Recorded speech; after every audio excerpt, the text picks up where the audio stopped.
थोड़े से आगे आए हारून का या कोई मारा पुत्र में की जो दो लुकड़ी अन्नी दिया मैं पुराने पकाई शरो हला अम्मा भैया हो मारा पुत्र क्यों की कम बासे उन तो अल्लाह जो तो सोनी दियो हो दो लुकड़ियों थू हमारे लिए हमें भी शौक था कुछ रास्ते संवारने का। इसी तरह शोबा तालीम और असातिज़ा इकराम ने हमें सोशल वर्क करना सिखाया।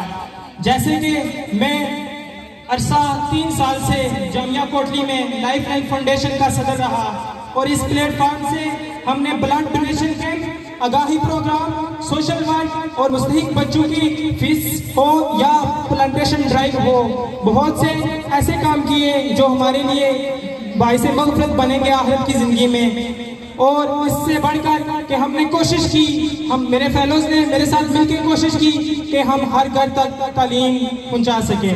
मैं इस पर खुसूसन doctor Makhdoom Ali Syed, doctor Habiba, doctor Sara, doctor Naqeebul Hussain और यहाँ मौजूद नहीं डॉक्टर साइमा कियानी, उनको ज़रूर इस पर उनका शुक्रिया अदा करूँगा कि आपने डिपार्टमेंट में रहते हुए लाइफ लाइन फाउंडेशन और इसके प्लेटफॉर्म को बहुत ज़्यादा सपोर्ट किया।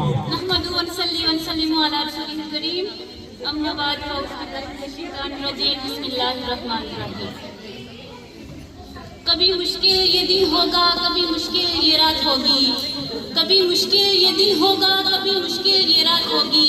मुसाफिर तुम भी हो, मुसाफिर हम भी हैं, फिर किसी मोड़ पर मुलाकात होगी। शख्सियत, किरदार और सोच को निखारने में भी बेमिसाल किरदार अदा किया है। आपकी शफ़क़त, तहम्मुल और मेहनत ने हमें इस मुकाम तक पहुंचाया। हम दिल की गहराइयों से आपका शुक्रिया अदा करते हैं। Well, I request to everyone kindly clap for Sir Mukdum Ali Sayyed. तो मुज़फ़्फ़र अली वारसी साहब का कलाम मैं दुरूद इस्लाम के हवाले से कि जहाँ भी हो वहीं से दो सदा सरकार सुनते हैं, जहाँ भी हो वहीं से दो सदा सरकार सुनते हैं, सरे आईना सुनते हैं, पसे दीवार सुनते हैं। और मैं सदके जाऊँ उनकी रहमतुल लिल आलमीनी पर, मैं सदके जाऊँ उनकी रहमतुल लिल आलमीनी पर। पुकारो चाहो जितनी बार वो हर बार सुनते हैं, पुकारो चाहो जितनी बार वो हर बार सुनते हैं। और मुज़फ़्फ़र जब किसी महफिल में उनकी नात पढ़ता हूँ, मेरा ईमान है वो भी मेरे अशार सुनते हैं, मेरा ईमान है वो भी मेरे अशार सुनते हैं। तो इसके साथ वसलाम। बाकी आप सबसे पहले मैं आप सबको मशकूर हूँ कि आपने मुझे मौका दिया और आप सबको मैं मुबारकबाद पेश करता हूँ। अपनी साथ के मुताबिक अच्छा इवेंट आपने ऑर्गेनाइज किया। एक बार क्लैपिंग हो जाए ऑर्गेनाइजेशन की।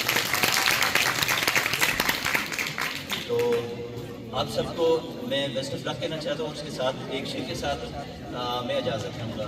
इकबाल का एक शेर है, जवानों को मेरी आहार सहर दे, जवानों को मेरी आहार सहर दे, फिर इन शहीद बच्चों को बालों पर दे।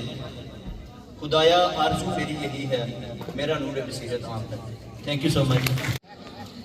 जिनके किरदार से आती हो सदाकत की महक, उनके तदरीस से पत्थर भी पिघल जाते हैं। रहीम अस्सलाम वालेकुम नाज़रीन, मैं आपका मेज़बान अब्दुल कादर और आप देख रहे हैं सरेआम कोटली न्यूज़। नाज़रीन, कोटली के एक निजी मैरिज हॉल में मौजूद हैं और यूनिवर्सिटी ऑफ कोटली की यहाँ पे आज एनुअल फंक्शन जो है वो ऑर्गेनाइज किया गया है डिपार्टमेंट ऑफ एजुकेशन की तरफ से। डिपार्टमेंट ऑफ एजुकेशन के HOD मखदूम अली सैयद साहब, प्रोफेसर डॉक्टर, ये हमारे साथ मौजूद है, इससे गुफ्तगू करेंगे।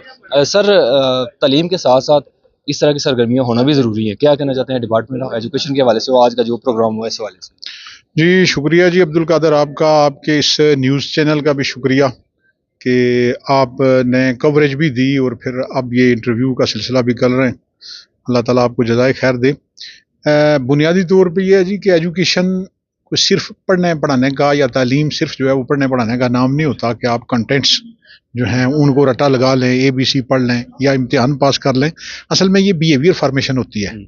तो बिहेवियर फार्मेशन जो है वो रवैया साजी करनी है हमने। रवैया साजी के अंदर तालीम के साथ साथ तरबियत भी बहुत ज़रूरी होती है। और तरबियत जो है वो पढ़ने पढ़ाने से शायद उस तरह से नहीं हो पाती जितनी कि आपको अमलन कोई काम करने से होती है। तो इसलिए ज़रूरी होता है ऐसी जो को करिकुलर एक्टिविटीज़ हैं, करिकुलर एक्टिविटीज़ हैं, माजी में इन्हें एक्स्ट्रा करिकुलर एक्टिविटीज़ भी कहा जाता था। तो ये हम निसाबी और निसाबी सरगर्मियाँ जो हैं ये साथ होनी चाहिए।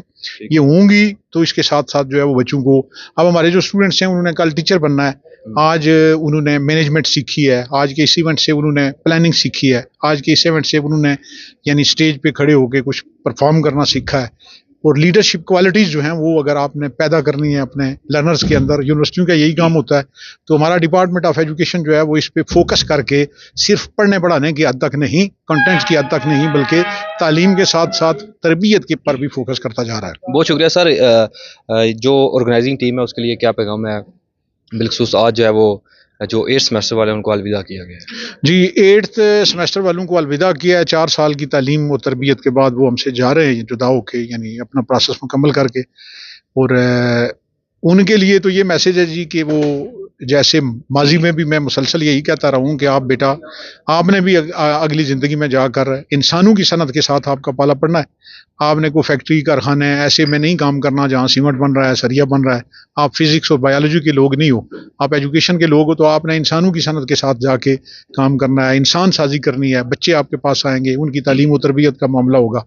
तो इसलिए आप पूरे खुशू और खुजू के साथ सीखें। हमारे बाकी जो स्टूडेंट्स हैं यहाँ पे, जो प्यूपल टीचर्स हैं या मुस्तकबिल के आने वाले जो टीचर्स हैं हमारे पास जो तालीम हासिल कर रहे हैं, सबके लिए ये मैसेज है, यूनिफॉर्म मैसेज है कि आप सीखें, प्रॉपर तरीके से तालीम हासिल करें, अपने रवैये जो है वो संवारें, सुधारें और उसके मुताबिक फिर जाके कल कंट्रीब्यूशन ऐसा ही दें। ठीक है, बहुत शुक्रिया सर। नाज़रीन, गुफ्तगू सुन रहे थे प्रोफेसर डॉक्टर मखदूम अली सैयद साहब की।